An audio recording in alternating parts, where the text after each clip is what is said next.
Let's face it, life isn't always the party we thought it would be. So how do we find the joy when we need it? And what if it's up to us to create it? That's where the Party On podcast comes in.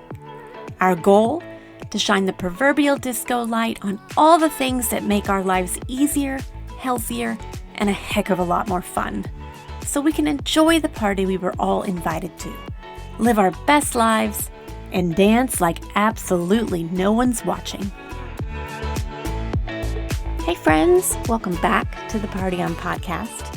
Today I want to jump right in and talk about something that I think many of us think about, worry about, and sometimes quietly grieve, especially women, and that is aging and the aging process. I just had a birthday last week, and honestly, it was a tough one for me. I turned 46, and I was fine with 45. I was fine with 40. I was fine with 35. So I started thinking, 46, why has this one felt a little bit more difficult for me? And I don't know if it's because I'm either feeling like I'm teetering towards 50 and that's going to be a hard one, or my other thought was because, if I were to be completely honest, this past year has been the first time I've really noticed myself aging, like my physical body aging. And that could totally be the year I had, because to be honest, it's been a real doozy of 8 months, 10 months, 12 months, the entire year. Or it could just be that I'm 46, which still feels weird to say. But I've been noticing differences in my skin and my facial structure, and my body takes so much longer to recover from injuries or workouts. And I've even noticed that when I look in the mirror, I'm starting to feel less beautiful. I feel like I'm becoming less beautiful, and I've really started to evaluate why I'm thinking that. At first, I didn't realize I was thinking that, and I just realized that I was feeling worse about myself. And then I realized that I was picking myself apart in the mirror. And then I realized, where is this coming from? And I just started to dig into it and think about it. And I think society is real quick to tell us that we're becoming less beautiful as we age. So there's that. I mean, it's just everywhere around us. Sometimes I show my husband my social media feed, especially on Facebook, and it is entirely ads of things that are telling women my age that we are not doing enough, we do not look good enough, ways to fix ourselves, ways to fix or erase the aging that's happening to us. And it's pretty much impossible to not, in your 40s, just get really hard on yourselves. And full confession, you guys, I have really become horrible at this. And I think I've been horrible at this last couple of years.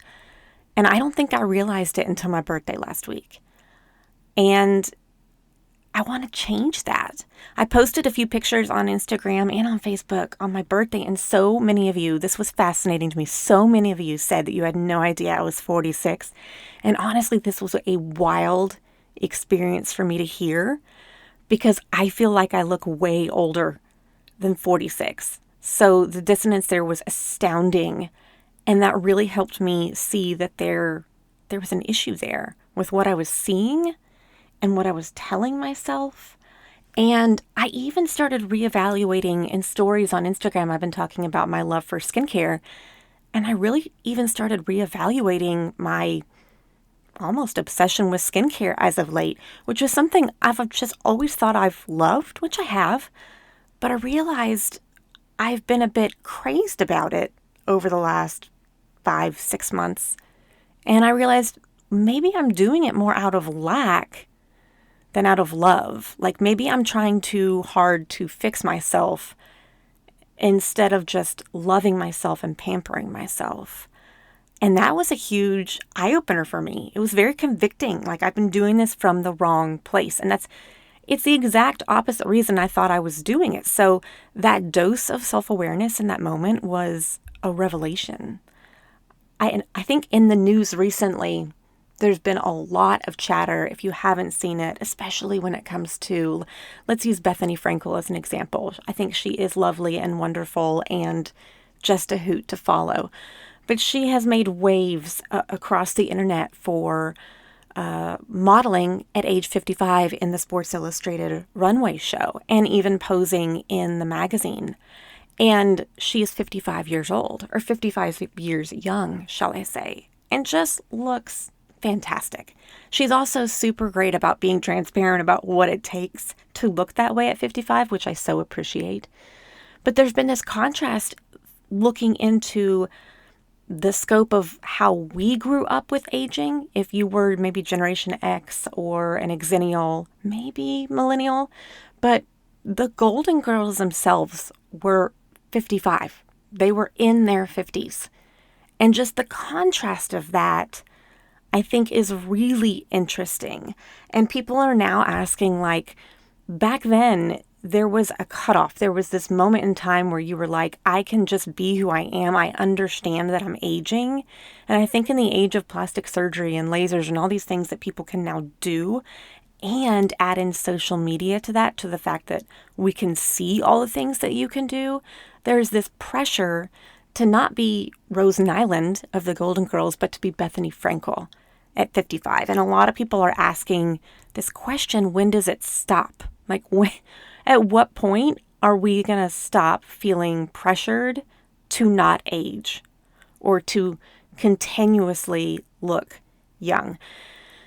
And I started thinking about it, and I was thinking, maybe the pressure there isn't the problem. Maybe it's our definition of beauty or our expectations of beauty. And what if when we age, our beauty isn't disappearing? What if our definition of beauty just has to evolve? It doesn't have to stay the same. And I think that's what so many people are commenting on with Bethany Frankel, is that they suddenly feel like now at 55, and then it'll be moved to 65, that we're supposed to meet the exact same standards or definition of beauty.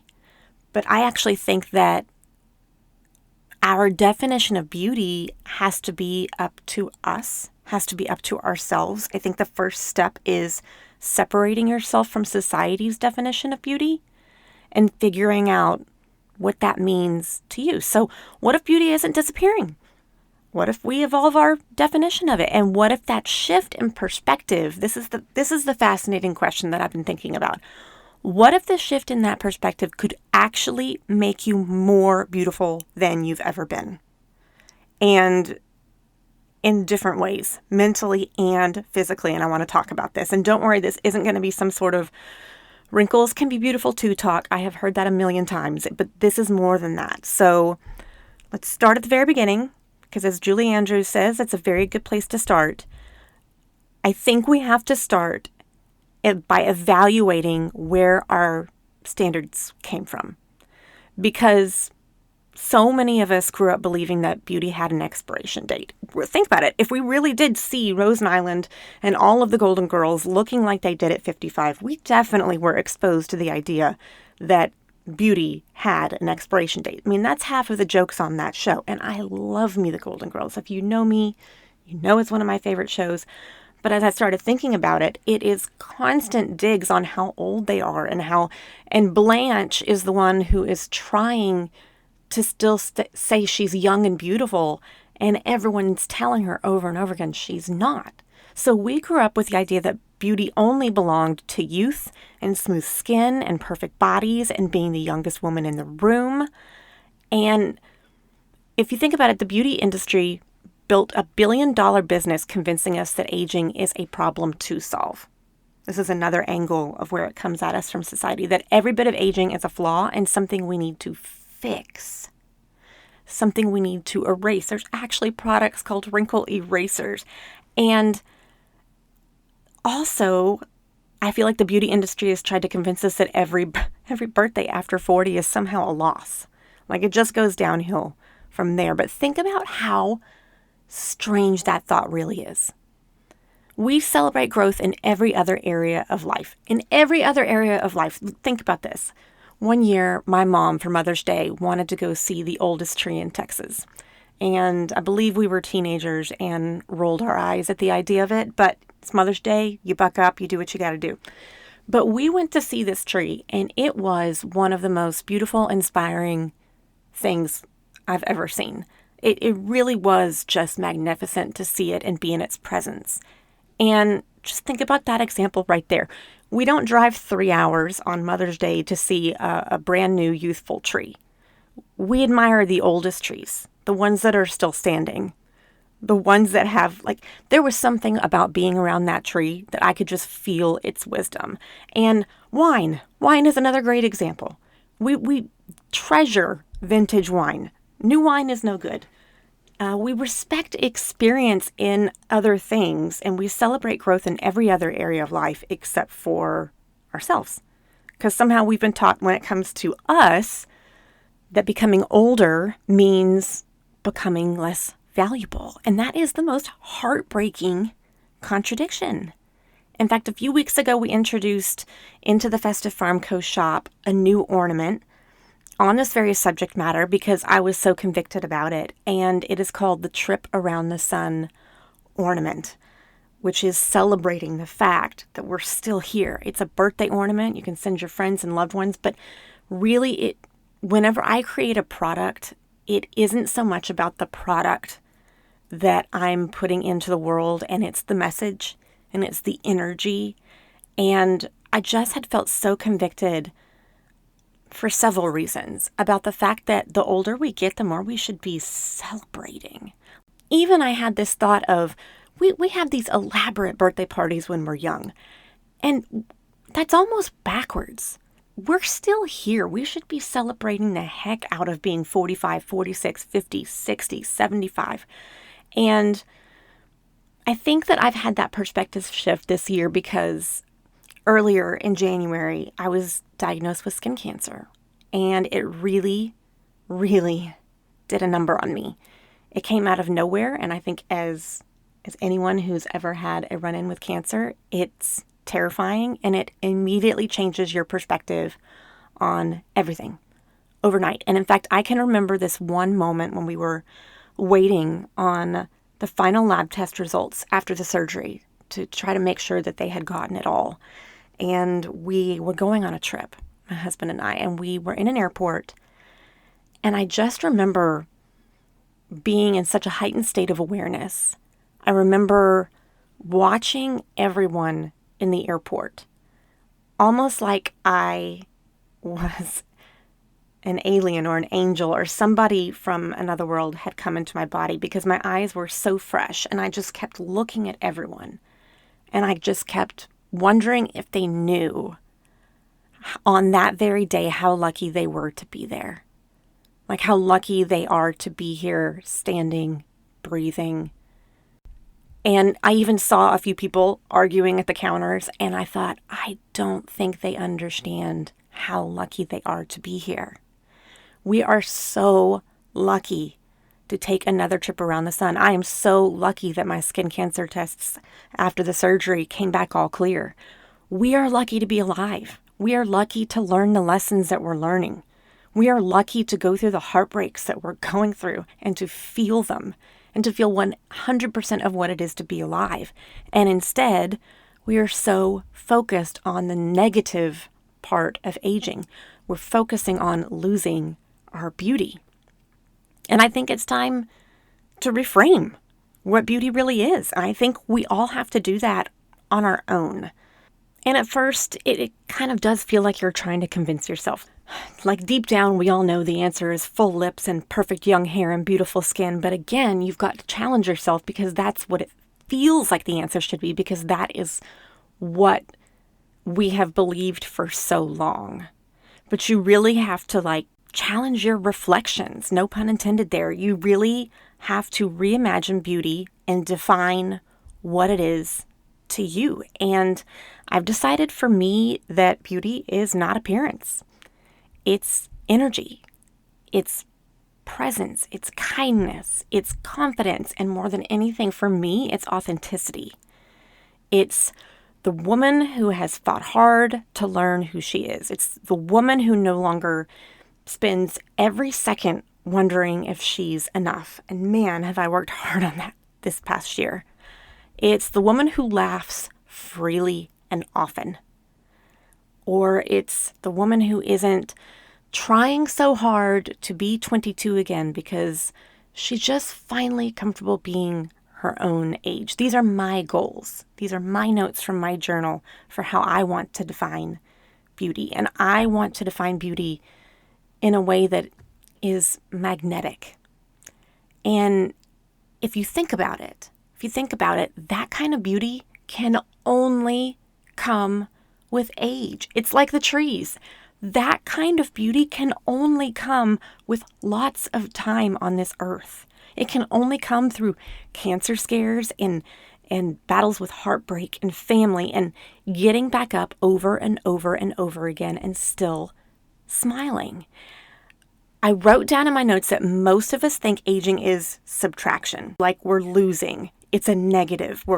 We have less youth. We have less beauty. We have less possibility. And we see it as that minus sign, that subtraction. But what if it's actually an addition? And this could be the simplest. If you are a visual person, this could be the simplest reframe. Instead of seeing that subtraction sign, visualize the addition sign. So what if aging is actually addition instead of subtraction? What if we're adding more wisdom, more self-awareness, more compassion, more confidence, more freedom? In our younger years, we spend so much time trying to become someone. And in midlife, we are becoming ourselves. And that's a different kind of beauty altogether. So maybe the problem isn't our sagging faces or my sagging neck, which, good gracious, I'm preaching to myself here, you guys. I truly, truly am. It has been so hard for me to get on stories and social media every day because of what I see that is so different than what I saw 5 years ago.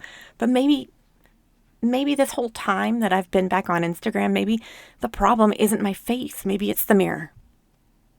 And I don't mean the physical mirror hanging in the bathroom or the physical camera that's recording me as I talk, but the mental mirror, the actual lens which I've been looking at myself through.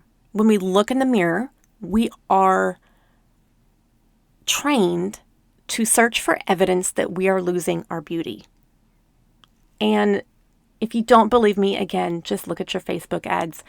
But we are searching for evidence that we're losing our beauty. But what if instead we committed to looking for evidence in that mirror of a life well lived? Or every time you are looking into the camera or looking at a photo of you that someone has taken, instead of picking yourself apart, what if we were looking for evidence of a life well lived every single time? Because I guarantee you, if there's one thing I've learned in this life, you will find whatever you're looking for. If you're looking for the negative, by golly, you will find it. And if you're looking for the positive, it's right in front of you. So if you're hunting for flaws, you'll see them plain as day. If you're looking for proof of aging, you'll find that too. But if you're looking for strength, experience, resilience, wisdom, joy, character, integrity, you'll find those as well. And the difference is only perspective.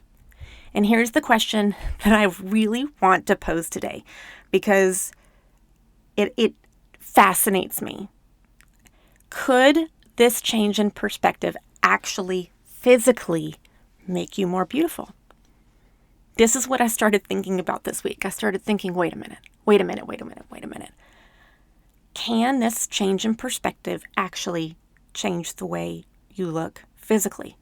Not that we're putting our focus on that, but I just think it's this ironic bonus. And my answer is I think it can. I think it can change the way we look physically, not because positive thinking magically changes your face, but because perspective changes how you carry yourself.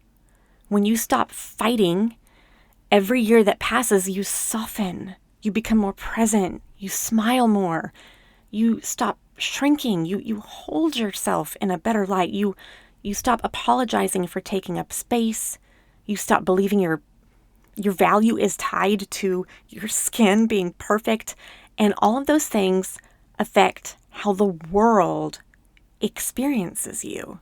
When you soften And when you have confidence, that changes your body. That changes your face. Confidence changes a face. Joy changes a face. Peace changes your face. Self-acceptance changes your face. The most beautiful people I know aren't the ones who've avoided getting older. They're the ones who've made peace with it. And here's the kicker. When you adopt these ways of life, of the acceptance of aging, and I'm not there yet, guys. Full disclosure, I'm committed to trying, because I'm telling you, with this last birthday, I just realized this is something I really need to work on. Because beating myself up in the mirror every day is not going to work out well for me. I'm smart enough to know that. So when we adopt these ways of life, the kicker is you actually look more beautiful. I really believe that you do, because what happens? You relax. Your muscles in your face and neck relax, creating less strain. Your cortisol decreases, creating less puffiness. Changing how you see aging can actually help you age better, which, if that's not the craziest thing, it's so ironic, and it's almost as if that's the challenge. It's almost as if it's all a trick, and one of our goals on this earth is to figure that part out. That the less we fight it, and the more we relax, and the more we love and accept ourselves, the more beautiful we become. So start working on your own definition of beauty. Start journaling about it. What if beauty isn't looking young? What if beauty is looking vibrant and alive? Start studying women who are older, who just feel like life. And journal like crazy about what beauty is, and there's no wrong answer. What if beauty is having eyes that have seen trauma and have seen joy and heartbreak and still choose hope? Or what if beauty is laugh lines from years and years and years of laughing with the most amazing people you've met on this journey? Or what if it's showing up authentically instead of perfectly? We've talked a lot about that on here. And what if beauty is making peace with yourself and becoming more of yourself with every year? Because if those things are true, then aging isn't the enemy. It's the path to being who we want to be. So my hope is that when we start looking in the mirror, and this is me and all of us, from here on out, when we look in the mirror, we try something different. Instead of asking, where has my beauty gone, or how much beauty have I lost? That we ask ourselves, how much life have I gained? And how has that made me even more beautiful? And I think the answer to that question might change everything. And I think that if we can continue to commit to asking that question every time we look at ourselves, the more we'll understand it. It might just reveal a beauty that we've had all along. It has nothing to do with what we look like physically. It has nothing to do with wrinkles, but more like a beauty that no one can take away from you, or a beauty that's completely unique to you. And once you start feeling that, you start treating yourself better. And once we start treating ourselves better, we become even more beautiful. See the cycle? I just think it is so ironic that if we could just relax and try to stop trying to age, that could be the moment we enjoy life more, and it shows up in every part of our faces and bodies. And that's my goal, one of my many goals for the rest of this year. Am I still going to take care of my skin? Yes, because I love to do that, especially sunscreen. I cannot preach to you enough. Please wear your sunscreen. But I'm not going to be doing skincare out of desperation anymore, or from a place of lack or fear. It's going to be strictly out of love and celebration for the fact that I'm still here, and for the body I'm in and what it has carried me through. And there is nothing more beautiful. Really, I take myself back to that airport, just looking around at everyone and just wondering if they knew not only how lucky they were to be here, but how beautiful they were. There's nothing more beautiful than fully seeing that in yourself and honoring that. There truly isn't. Guys, thank you so much for being here with me today. I am so glad that you are still here, still listening, still showing up for the Party On podcast. As always, it's brought to you by the Festive Farm Co. Please go check it out. You can see the Trip Around the Sun ornament and the Trip Around the Sun birthday box. It comes with a specific card for your loved ones that tells them how glad you are they took another trip around the sun, and that product was inspired by the year that I've had and these revelations that I've had that we are so lucky to be here, and we are so lucky that our loved ones are still here. Life is never going to be perfect. Health may never be perfect. But if you have people in your lives who are still here, celebrate them. And you are still here too. So celebrate the heck out of yourself in the Party On fashion. I hope you guys have a great week, and I'll see you next time. Party on.